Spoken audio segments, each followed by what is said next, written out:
అందరికీ నమస్కారం. నేను మీ శ్రీముఖి. రీసెంట్ టైమ్స్లో నేను హోస్ట్ చేసిన ఒక సినిమా ఈవెంట్లో పొరపాటున రామలక్ష్మణుల్ని ఫిక్షనల్ అనడం జరిగింది. నేను ఒక హిందువుని, నేను దైవ భక్తురాల్ని, అందులోనూ రాముణ్ణి అమితంగా నమ్మేదాన్ని.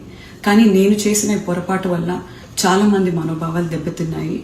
ఇలాంటి పొరపాట్లు ఇంకెప్పుడు జరగకుండా వీలైనంత జాగ్రత్త పడతానని మీ అందరికీ మాటిస్తూ, మీ అందరికీ క్షమాపణ కోరుతూ, దయచేసి పెద్ద మనసుతో మీ అందరూ నన్ను క్షమిస్తారని వేడుకుంటున్నాను. జై శ్రీరామ్. అందరికీ నమస్కారం. నేను మీ శ్రీముఖి. రీసెంట్ టైమ్స్లో నేను హోస్ట్ చేసిన ఒక సినిమా ఈవెంట్లో పొరపాటున రామలక్ష్మణుల్ని ఫిక్షనల్ అనడం జరిగింది. నేను ఒక హిందువుని, నేను దైవ భక్తురాల్ని, అందులోనూ రాముణ్ణి అమితంగా నమ్మేదాన్ని. కానీ నేను చేసిన ఈ పొరపాటు వల్ల చాలామంది మనోభావాలు దెబ్బతిన్నాయి. ఇలాంటి పొరపాట్లు ఇంకెప్పుడు జరగకుండా వీలైనంత జాగ్రత్త పడతానని మీ అందరికీ మాటిస్తూ, మీ అందరికీ క్షమాపణ కోరుతూ, దయచేసి పెద్ద మనసుతో మీ అందరూ నన్ను క్షమిస్తారని వేడుకుంటున్నాను. జై శ్రీరామ్.